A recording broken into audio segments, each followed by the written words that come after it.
Good morning student. मैं श्री दीपचंद चौधरी महाविद्यालय ललितपुर से प्रियंका पुरोहित। आज हम अपने आईटीआई की एम्प्लॉयबिलिटी स्किल की क्लास कंटिन्यू करते हैं।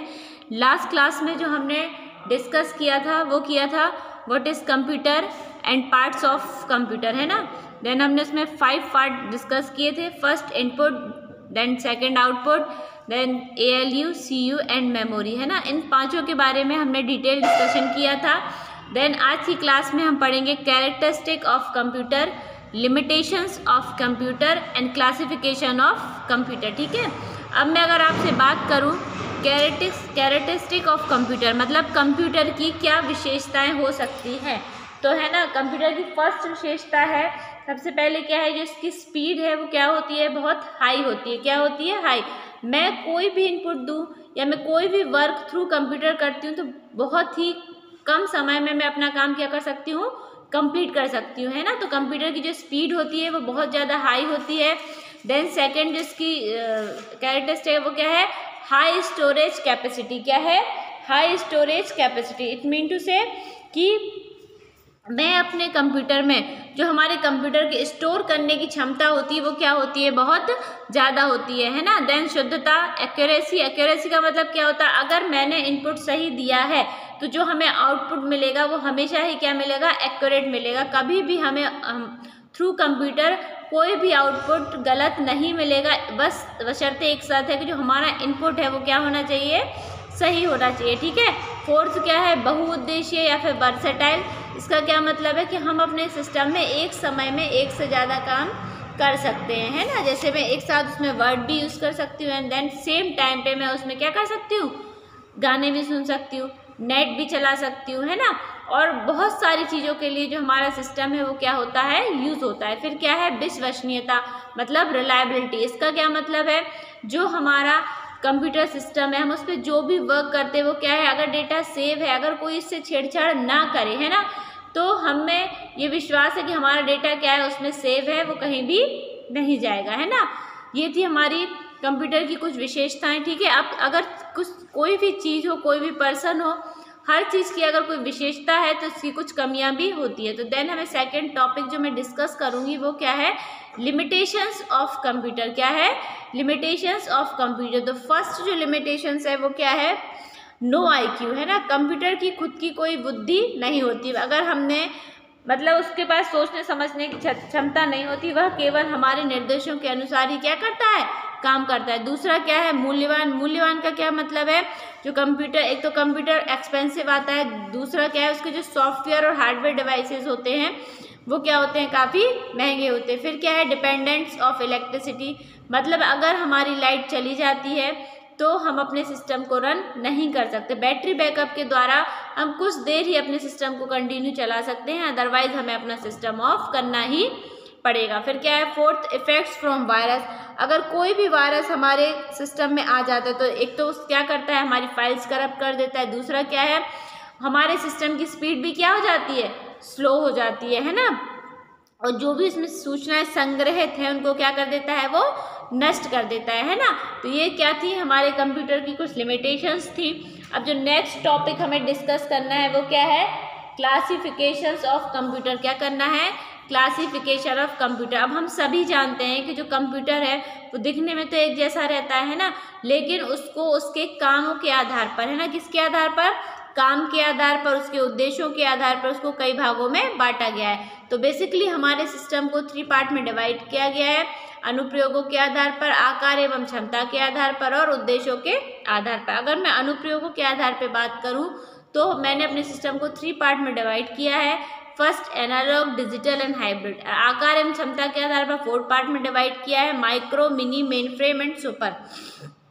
देन उद्देश्य के आधार पर general purpose computer and special purpose computer. First of all मैं बात करती हूँ अनुप्रयोगों के आधार पर एनालॉग कंप्यूटर। तो एनालॉग कंप्यूटर ऐसे कंप्यूटर होते हैं जिसमें जो आंकड़ा होते हैं, मतलब जो डेटा होता है, जो इन्फॉर्मेशन होती है, उसके अतिरिक्त कोई क्वालिटेटिव इन्फॉर्मेशन हम साथ में क्या कर देते हैं, ऐड कर देते हैं, है ना। तो जो हमारा आउटपुट होता है, क्वालिटेटिव मतलब क्या होता है, गुणवाचक। क्या होता है, गुणवाचक। तो जो हमें हमेशा आउटपुट मिलेगा वो किस फॉर्म में मिलेगा, क्वालिटेटिव इन्फॉर्मेशन के फॉर्म में ही हमें क्या मिलेगा, हमारा आउटपुट मिलेगा। इसमें जो डेटा ग्रहण किया जाता है उसे हम लगातार नाप सकते हैं, मतलब बीच में ऐसा नहीं है कि हम नाप रहे हैं फिर कहीं रुक जाएं, फिर नाप रहे हैं, फिर अगर मैं कुछ मेज़र कर रही हूँ तो मुझे कंटिन्यूसली फॉर्म में उस चीज़ को क्या करना पड़ेगा, मेज़र करना पड़ेगा। अगर मैं एनालॉग कंप्यूटर के एग्जाम्पल देखूँ तो अगर मैं टेम्परेचर को मेज़र करूँ, है ना, प्रेशर को मेज़र करूँ, वेट को मेज़र करूँ, स्पीड को मेज़र करूँ, that all things are analog computer, है ना। Then second one is digital computer. Digital computer क्या होता है, इस प्रकार के जो कंप्यूटर होते हैं इसमें जो भी डेटा या आंकड़े होते हैं वो गणितीय फॉर्म में होते हैं। किस फॉर्म में होते हैं, गणितीय फॉर्म में होते हैं। अगर नहीं होते हैं तो हम उनको गणितीय फॉर्म में क्या करते हैं, कन्वर्ट करते हैं, है ना। तो इस प्रकार के जो कंप्यूटर है वो क्या होंगे, डेस्कटॉप और लैपटॉप, है ना। फिर देन थर्ड वन क्या है, हाइब्रिड कंप्यूटर। हाइब्रिड कंप्यूटर क्या होता है, एक ऐसे कंप्यूटर होते हैं जो एनालॉग और डिजिटल दोनों के बेसिस पे वर्क करते हैं ना, तो जिसका हमें आउटपुट भी मिलता है वो ऑलवेज डिजिटल और एनालॉग दोनों ही फॉर्म में मिलता है। अब इसका एग्जाम्पल क्या है, मैक्सिमम जो इस प्रकार के कंप्यूटर हैं वो हॉस्पिटल में ही यूज़ किए जाते हैं, जैसे अगर आप सब जानते हैं ECG मशीन एंड डायलिसिस, है ना। देन सेकंड क्या है, आकार एवं क्षमता के आधार पर, इसमें मैंने 4 पार्ट में कैटेगराइज किया है। सबसे पहले क्या आता है हमारा माइक्रो कंप्यूटर। अब जो माइक्रो कंप्यूटर होता है ये आकार में क्या होते हैं, बहुत छोटे होते हैं, और माइक्रो प्रोसेसर के साथ इसमें जो इनपुट आउटपुट होता है और जो स्टोरेज उपकरण होते हैं उसको क्या किया जाता है, ये जोड़कर तैयार किया जाता है। क्या किया जाता है, जोड़कर, मतलब ये साइज में, इसलिए साइज में छोटे होते हैं क्योंकि micro processor, input output device, ये सब क्या है, एक साथ क्या रहते हैं, इनबिल्ट रहते हैं, इसलिए इनका साइज क्या रहता है, छोटा रहता है, ठीक है। फिर क्या है, इन्हें डेस्क पर सरलतापूर्वक रखा जा सकता है, आप इन्हें ऑन ए चिप भी कहते हैं ना। फिर इसका उपयोग कहाँ किया जाता है, बिजनेस के क्षेत्र में या फिर चिकित्सा के क्षेत्र में, ठीक है। फिर सेकंड क्या है, मिनी कंप्यूटर। ये आकार में माइक्रो कंप्यूटर से थोड़े बड़े होते हैं, क्या होते हैं, बड़े होते हैं, और जो उनकी क्षमता है वो भी इनसे क्या होती है, अधिक होती है। इन पे क्या है, एक समय में कई लोग एक साथ क्या कर सकते हैं, काम कर सकते हैं। इनका उपयोग प्रायः छोटी या मध्यम स्तर की कंपनियों में किया जाता है। फिर क्या है, main frame computer. Main frame computer micro और मिनी कंप्यूटर की तुलना में आकार में क्या होते हैं, बड़े होते हैं, और इनकी क्षमता भी क्या होती है, इन दोनों से अधिक होती है। अब जो मेन फ्रेम कंप्यूटर होते हैं उनको एक्सेस करने के लिए क्या, नोड का इस्तेमाल किया जाता है। नोड का क्या समझे, एक नोड से मैंने कई सिस्टम आपस में क्या कर दिए, कनेक्ट कर दिए, है ना।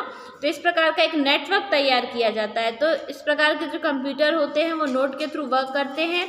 इनका जो साइज है इन दोनों कंप्यूटरों से बड़ा होता है ना। यह इन कंप्यूटरों में एयर कंडीशनिंग क्या होता है, ज़रूरत होती है, मतलब इन कंप्यूटरों से जो रूम का टेम्परेचर है वो बहुत ज़्यादा बढ़ जाता है, इसलिए मुझे रूम में AC की क्या पड़ती है, रिक्वायरमेंट पड़ती है। फिर क्या है, सुपर कंप्यूटर। सुपर कंप्यूटर आकार में बहुत बड़े होते हैं, लगभग एक कंपनी के बराबर। इसमें समानांतर प्रोसेसिंग की क्षमता होती है, इसमें जो गणना है वो अलग अलग चरणों में की जाती है, ठीक है। इनका उपयोग कहाँ किया जाता है, बड़ी वैज्ञानिक प्रयोगशाला में, एनिमेशन में, है ना, शोध और खोज कार्यकर्ताओं में। ये थी हमारे आकार और क्षमता के आधार पर कैटेगराइजेशन। फिर नेक्स्ट है उद्देश्य के आधार पर। उद्देश्य के आधार पर जो कंप्यूटर का कैरेक्टराइजेशन है वो 2 टाइप्स है, general purpose and special purpose. अब जो जनरल पर्पस कंप्यूटर है वो ऐसे कंप्यूटर होते हैं जो सभी प्रकार के काम करते हैं, जैसे मैं कोई लेटर तैयार करूं, मैं एक स्टूडेंट की शीट तैयार करूं, है ना, मैं प्रेजेंटेशन तैयार करूं, मैं डेटाबेस तैयार करूं या इंटरनेट का यूज़ करूं। जो कंप्यूटर इन सब कार्यों को कर सकता है वो क्या है, जनरल पर्पस कंप्यूटर, है ना। जैसे कि मैं अपने घर में ऐसा कंप्यूटर यूज़ करती हूँ, स्कूल में, कॉलेजेस में, ऑफिसेज में, है ना। लेकिन स्पेशल पर्पस कंप्यूटर क्या होते हैं, जो किसी एक विशेष काम के लिए बनाए जाते हैं ना। इसमें क्या है, इसके जो कार्य की आवश्यकता के अनुसार ही इसमें CPU, आंतरिक और बाहरी उपकरण जोड़े जाते हैं। जो ये ऐसे जो कंप्यूटर हैं वो कहाँ यूज़ किए जाते हैं, मौसम विज्ञान में, संचालन में, यातायात में, इंजीनियरिंग क्षेत्र में, उपग्रह संचालन में, है ना।